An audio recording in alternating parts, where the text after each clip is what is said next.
Hello, Katie Crepane here with Delight of the Bite. Hope you guys are having a good night. I'm already having a good night because this is one of my favorite wines from our wine club, Vanilla Family Cellars. So cheers to me. Always a good way to start the night. But I am making one of my favorite things that is so simple and yet so good. It just hits all the things, and yeah, it's nothing super profound for some of you real foodies out there, but Parmesan chicken. If you've not had Parmesan chicken, and this is my favorite, Ina Garten. She's kind of the queen in my mind. I love her so much. But this is her recipe. I've been making this for a long time. And tonight, didn't know what I was gonna make for dinner. Didn't have anything thawed. I was like, oh, I got some frozen chicken breasts I can pop out of the freezer and thaw. So I did that. And I cut them in half this way, so they were already thin. And then I just popped them underneath some plastic wrap, and I have a little pounder. But if you don't have this, you can use a rolling pin. Some people say you could use like a big bottle, but I'd worry about the glass breaking. So anyways, but you want to find something that you can pound out. I've already pounded out. It's just two breasts. They're probably about 1.5 pounds total. And the recipe calls for 4 to 6 boneless breasts. I'll end up having 4 essentially once I get them all pounded out. But chicken, one of the things you want to make sure with chicken, because it's raw and salmonella factor, you want to be careful when you're working with this. So make sure you have a nice big piece of plastic. Cover up the chicken. It's going to be a little noisy, but I'm going to pound this out, starting with the thickest part first. Look at it, wants to scooch around on me. And you're looking to get it about 1/4 inch in thickness. See, a little bit of it broke right there. That's okay. It's not a big deal. Don't stress if you're like, oh, I'm cracking my chicken. But there you go. That guy's ready to roll. So I'm gonna actually put it over here, and then I'm gonna wash my hands to be a good example of what you're supposed to do in washing your hands when you're working with poultry products especially. But anyways, I love this one. It's literally just chicken that you essentially bread. You start with, over here, I've got my little triad going on. This is flour with salt and pepper in it that I've mixed through. And then you're gonna go over here to the egg bath. And these are just pie plates I happen to have, but you could do, you know, dinner plates. The eggs you might need to get like a shallow bowl for. These just happen to match, but those are just 2 eggs with a tablespoon of water. I'm going coming back to the flour. This is a cup of flour with a teaspoon of salt and a 1/2 teaspoon black pepper. You also could just Google search Ina Garten's Parmesan chicken and get the recipe. But 2 eggs, tablespoon of water, and then this is 1.25 cups of seasoned breadcrumbs mixed with a 1/2 cup of shredded Parmesan Reggiano cheese. Yum.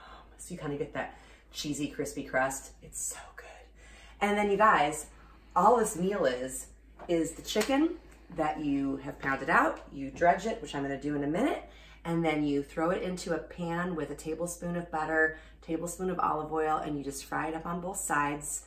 And then you serve it with a big pile of arugula salad that's been tossed with lemon vinaigrette with a little bit of Parmesan as well. And it's that wonderful, like acidic with the kind of crispy and savory chicken and a little bit salty. It's like just this flavor bomb in your mouth. It's so good. So I'm gonna show you how we get this stuff breaded here in just a second. Some people do not love working with raw poultry. It grosses them out. Toby Crepane, I'm talking to you. Anyways, you can buy gloves. They make kitchen gloves that are disposable. So I always have a box because I use them when I do catering jobs, but they're kind of handy for this because they don't get quite as sticky on your fingers. So I will take a chicken breast here, and I'm gonna dredge it first in the flour. Some people say you keep one hand dry and one hand wet. I've heard that works. I find that works only for so long, and then you need to kind of just get in there. But anyways, you get one of them and you get it pretty coated well with flour. Now it's not the cleanest job. And you're gonna go over to the egg, and you could use, you know, tongs if you wanted. I just use my hands. I'm not too stressed about the whole thing. A little bit of an egg bath. Tucker's super excited about this. Now you wanna press down gently. And I even take some of these and just kind of sprinkle them on top. And then you're going to pick it up, flip it, and again, real gentle. Kind of press that in there. And then I will just set this to the side. I'm gonna get the rest of these guys all breaded up and ready to go, and then they're gonna go into my skillet. I'm gonna use my cast iron skillet. Really important, make sure you've preheated it to medium. You don't wanna go too high on this because you'll cook the outside without cooking the inside of the chicken. So make sure you don't have your heat too high. Medium heat. Once it gets warmed up, I'll throw in my butter, my olive oil, and then I'm gonna immediately follow in with my chicken and get these guys fried up. It'll be so good. Things are sizzling. So, tablespoon of butter, tablespoon of olive oil went into the pan. It's nice to mix the two because whole butter on its own, because it's got the milk solid and the, you know, part that's the pure butter. I forget what they call it. Anyways, like, you know, when you make ghee, or if you've heard of ghee or clarified butter, that's when they take the white solid parts of the butter and separate it. And then you have a clear butter, which is what they use for like lobster that you dip in, that kind of thing.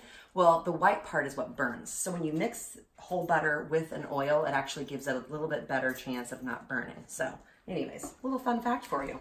So this is sizzling. My chicken is now gonna go down in. I will see if I have room for two. I've got another small guy here. I think I can fit him in. You don't want to crowd it. You want to give it enough room, but my skillet's big enough.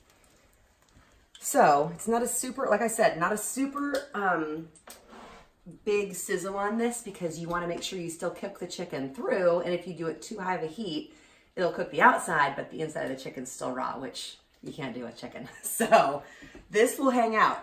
Do not touch it.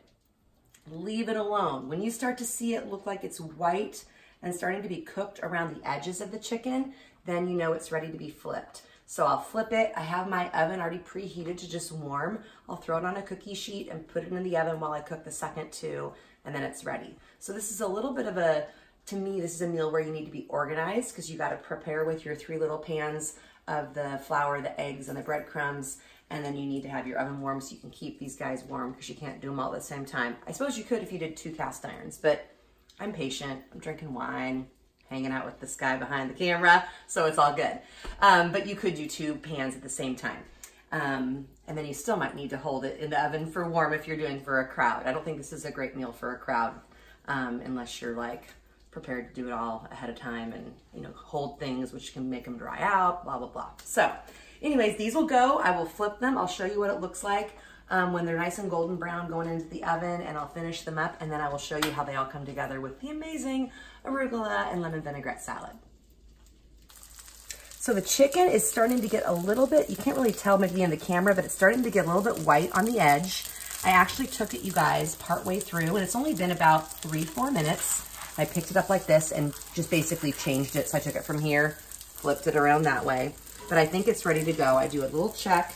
Looks nice and brown, so I'm gonna flip it.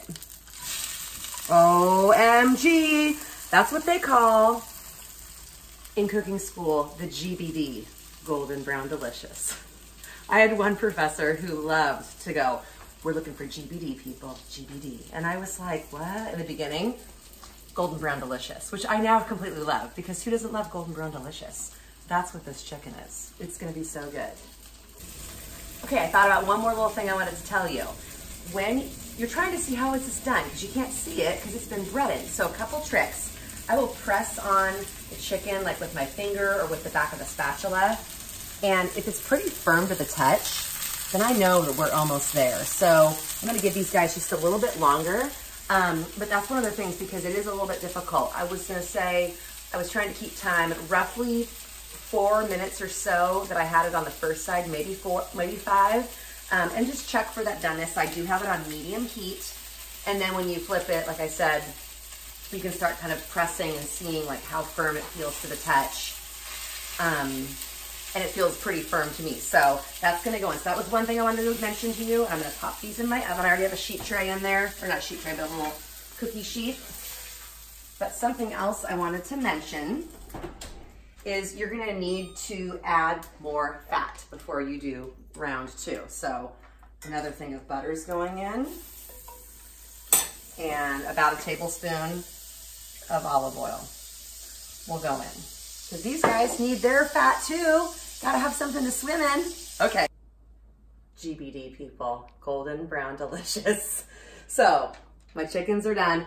I started making this meal like from the get-go about a half an hour ago. So it does come together relatively quickly. It might seem a little bit fussy and complicated if it's not what you're normally doing, hand breading chicken, but it really is so good. So this is just, so wild arugula. Maybe you've heard of rocket salad.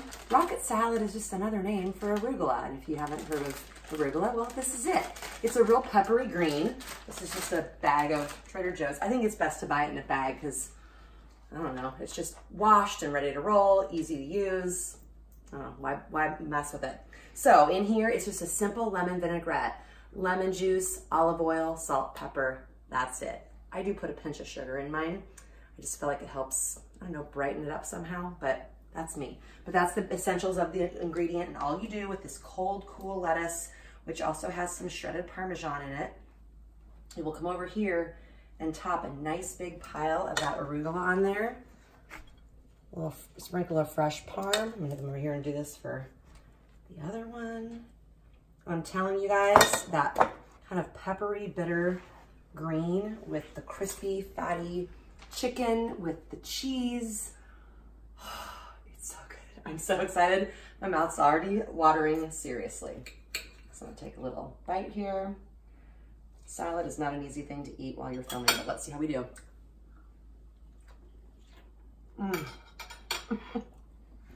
I know, it's Katie's face. So good. It's almost like I'm in pain, but I'm in pain from how amazing it is. So good. Juicy chicken, crispy, a little bit salty, a little bit fatty. And then you get that hit of kind of the acid on the backside from the lemon vinaigrette, peppery lettuce. It's kind of cold and hot mixed together. Sounds weird, you guys. It's a classic combination. If it's Ina approved, you're good to go. So make yourself some Parmesan chicken with a little arugula. I mean, this is the meal. This is it, along with good red wine. So enjoy, give it a try. Let me know what you think. Subscribe to my YouTube channel, Delight of the Bite, if you have not done so. You will always then see all the up-to-dates. All my videos are there. If you click on videos, you can see all the ones I've done. Back to the first one, part 1 of 2, stuffed tomatoes. Clearly, I didn't really know what I was doing, but it was off the cuff, and here I am, 25 videos later. So cheers to you. Have a great night.